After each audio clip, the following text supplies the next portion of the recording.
sen para veresen özü geçsin Azerbaycan'da kulüye okusun. Uşak o değil ki sen para veresen özü geçsin İstanbul'da kulüye okusun. Uşak o desen İslam ahlakı üzerine alıştırasan özüne.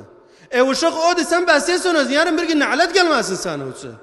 Uşak o desen Allah Subhanahu ve Teala'nın kanşarında duranda desin baba ben bunu besledim ahlak üzerine. Demeyesin kızı pantur girre, alamın oğluydan, caziri, nergile ismağı, Türk işler yapmağı, valla bu sakafatlıktır. Böyle sakafatlığın ha ömrü kalmaz. Nece sana hürmet ediler gerekim, sen de hürmet edesen özlerini.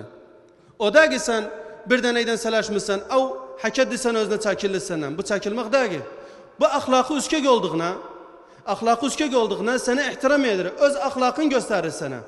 Ama edebilir sana da hak ediyorsun. Edebilir sana da Türk işleri diyorsun. Bes onun ahlakı koymalı sana hak edilmeyi. Bu da neye delalatı? Delalatı Müslüman insan gerekim ahlakı üskek olsun. Her de ahlakı üskek. Gerekim her yerde. Peygamber aleyhissalatu vesselam Mekke'de bilmezdi nanca münafık vardı. Böyle bilerdi. 360 münafıkın adı var idi yanında. Peygamber aleyhissalatu vesselam Zeyd'i getirende dedi bak bu münafıktı 1, 2, 3, 4, 5 saydı 360 tane. Velakin Peygamber aleyhissalatu vesselam onca ahlakı şagiydi demezdi bu münafıktı. Demezdi bu yalancıdı. Demezdi bu kezzaptı. Demezdi bu küyüzlüdü. Adamın biri geldi sallallahu aleyhi ve sellem yanına. Peygamber aleyhissalatu vesselam özünü turşattı. Adamı istikbal etti güzel ahlaktan, ibtisameyden yola saldı özünü. Nenemiz Ayşe buyurdu. Dedi ya Resul aleyhissalatu vesselam. Dedi adam girmeyenen evvel kabul etmedi.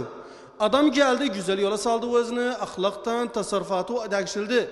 Dedi ya Ayşe. Dedi her insanı ahlakına göre taamül edesen.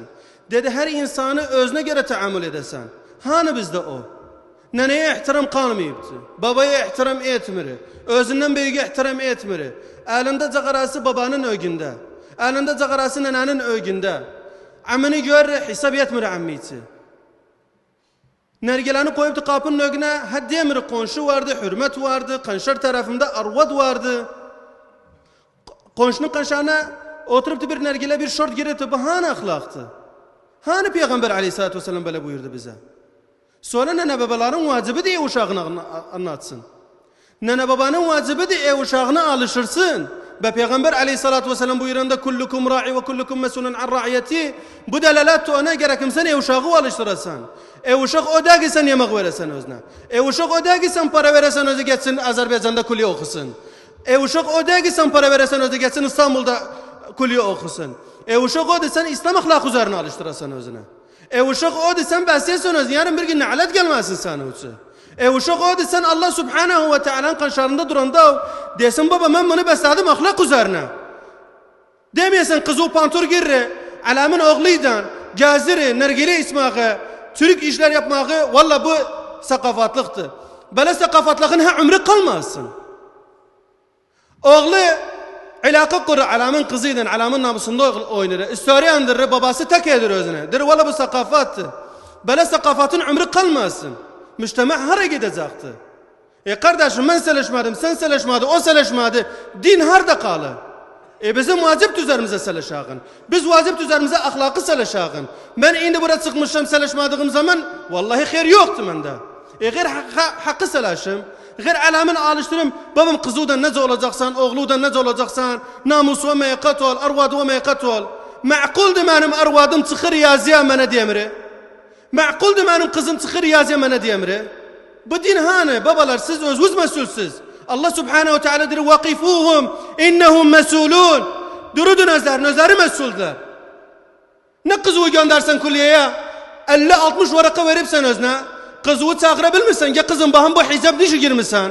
Sen o kızı burada hizab girirdi. Nişi orada hizabın soydu. Oğlunu gönderir Bağdat'ta okurı. Her ay gönderir özünü. Oğlunu çağırıptı. Bu vakıht oldu bizim memlekette. Çağırdı özünü dirge baham oku. Dire elem. Dire oğlum sen alışmışsan Kur'an'ı. Dire Kur'an'ı okumamsı. Surat Bakara'nı. Dire baba bu elem yazıp. Dedi oğlum sen gitmeyipsen okumağı. Dedi sen gelipsen gezmeye. Oğlunuza meyakat olun. Kızınıza meyakat olun. Biz nasihat vermediğimiz zaman hayır yoktu bizde. Müçtema gün be gün geriye giydirir. Müçtema gün be gün arkaya giydirir. Vallahi çıkanda o Bağdat yoluna, çıkanda o Şer'i Kudüs'e vallahi utansan. Bu girişleri görsen utansan. Vallahi bu tasarrufatları görsen utansan. Bizim millet hani belaydı? Bizim tasarrufatımız hani belaydı? Alem bizi diyardı ki aşk hakkı ahlaklıdır, muhteremdir, üzün sevirip camiye. Bu da Müslümanlık. Ve insan gerekim dikkat etsin. Dikkat eyle oğlu hareketleri sonra özü muhasebeyle. Gebahım oğlum hardaydı o hareketti. Kızı da aynı kezalik. Mobiline bak ayıp değil. Bak zıntasında neler vardı. Muallimeler işket edirler. Diller vallahi ya şeyh. Zıntalarında o işleri tapırık indi hutbada edebilmirem özünü ben. Diri o tasarrufatları görür gözlerinin. Vallahi diri seleşebilmirim. Diri ben arvada mutannam. Diri bazı tasarrufatlar vardı Avrupa'ladı bu. Bizim millette olmaz bu şeyler olsun. Biz Müslümanık. Müslüman dediği zaman gerekim tahkik edesen. Müslümanlığı evvel şere ahlatuda Allah subhanahu ve teala buyurdu Sure Tahrim'de ya eyyühellezine amenu ku enfusakum ve ehlikum nara. Evvel şere özümüzden başlayın. Ondan sonra ehletten başlayın. Ondan sonra hak ediyagın.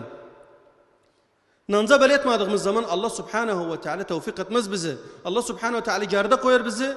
Ve daima da bakasan bir zaman yetiresen bakasan intazu sıfırdı. Ve Allah subhanahu ve teala'nın kanşanında da utanmış kalasan. Allahümme azzil İslam'ı vel muslimin. أذل الشرك والمشركين اللهم عليك بأعداء الدين